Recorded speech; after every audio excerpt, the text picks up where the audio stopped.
Hey everybody, Nick Collum here for a special edition of the Mountaintop Daily. This is Mountaintop Media's Day of Service, and so we are out spread up into small teams across Pike County and surrounding areas.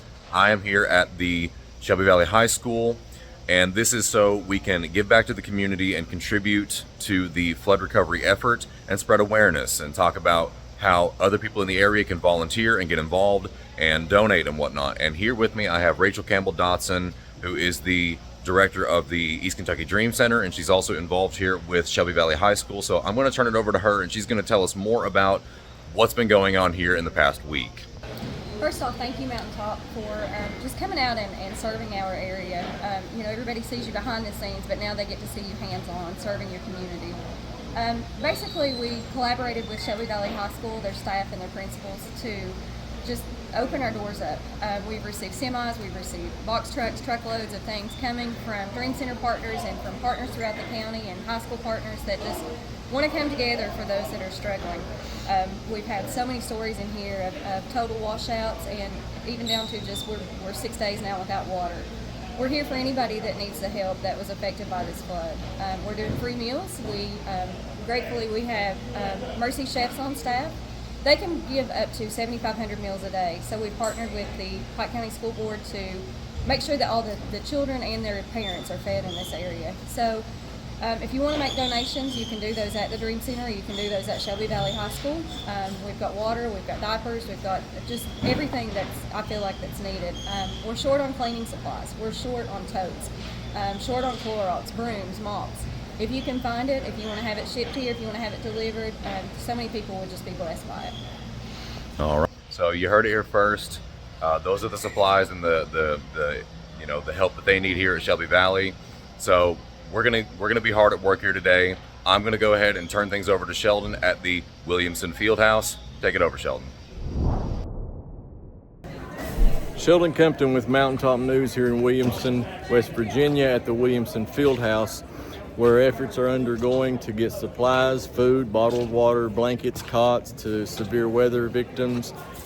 We have various military servicemen and servicewomen on hand. The American Red Cross is here. There's an entire section in the top here where they are going through a great number of clothes, and they're now busy dividing those up into men's, women's, pants, shirts. Here we have a warming center where you can see folks are taking advantage of that with heaters set up. There are a couple others of those.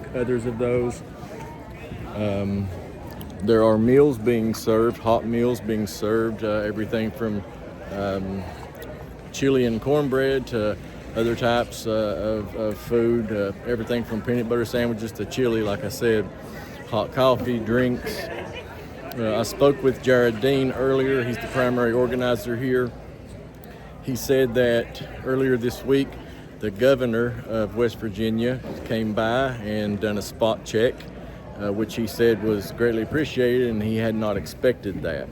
He is currently fielding calls nationally. His phone number is out, he said, to the nation at various places, and so there's a lot of help coming in here. I spoke with a couple of the victims. Unfortunately, those I spoke to have lost their entire their homes, all their vehicles.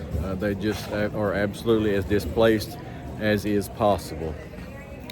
So when we return, we'll be going to Floyd County, where we are also set up volunteering. So when we get back, we'll check in with them. Reporting for Mountaintop News, I'm Sheldon Compton. With this Mountaintop Sports Report, I'm Brittany Rowe reporting. With the flood devastation around our area, high school basketball games have been moved around all week. Tonight, Belfry will play Tulsa at the Old Belfry High School gym to honor their seniors for senior night. A high school game hasn't been played in the Old Belfry gym in 20 years. The Pikeville Panthers will play Floyd Central for senior night at the University of Pikeville gym at 7:30 p.m. E.B. Walters, Ian Ongst, Ethan Sykes, Brendan Anthony, and Blake Cottle will be honored between the JV and varsity game. Fans can watch on Mountaintop Sports. Reporting for Mountaintop Sports, I'm Brittany Rowe. Stay safe, sports fans.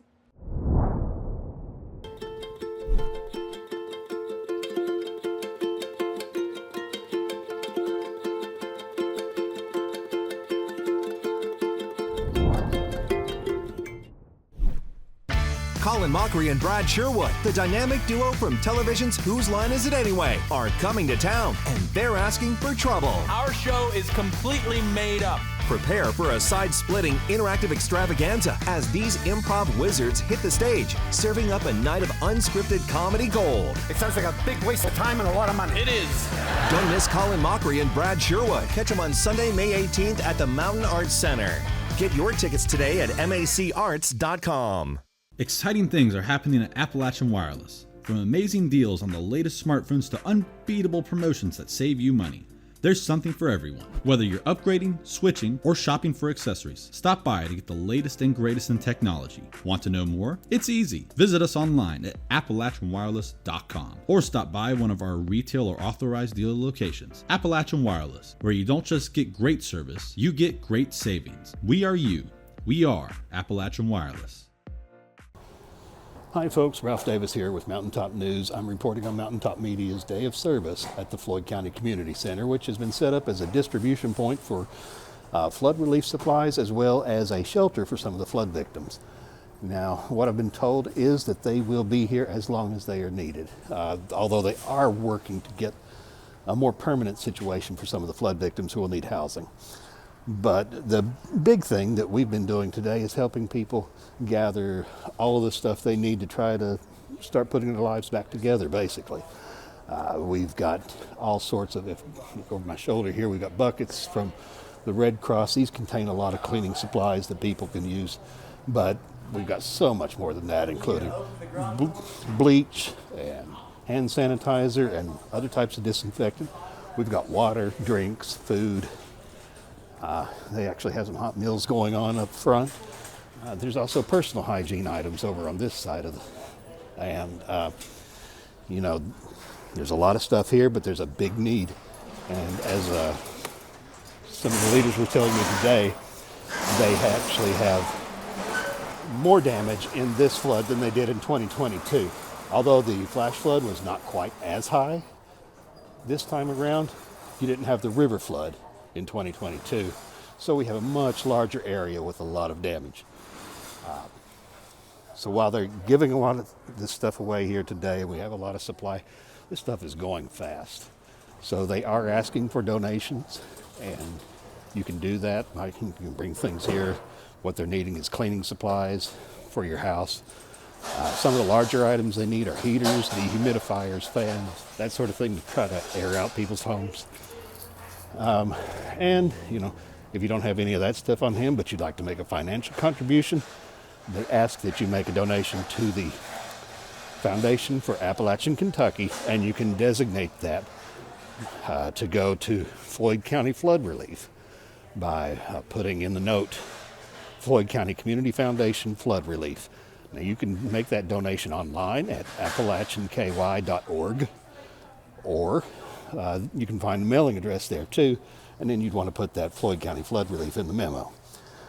That's about what we're looking at today. We've had a steady stream. It's not been too heavy, but it's just been a steady stream of people who are needing some items to help get some of this mud out and clean their homes so they can have a place to live again.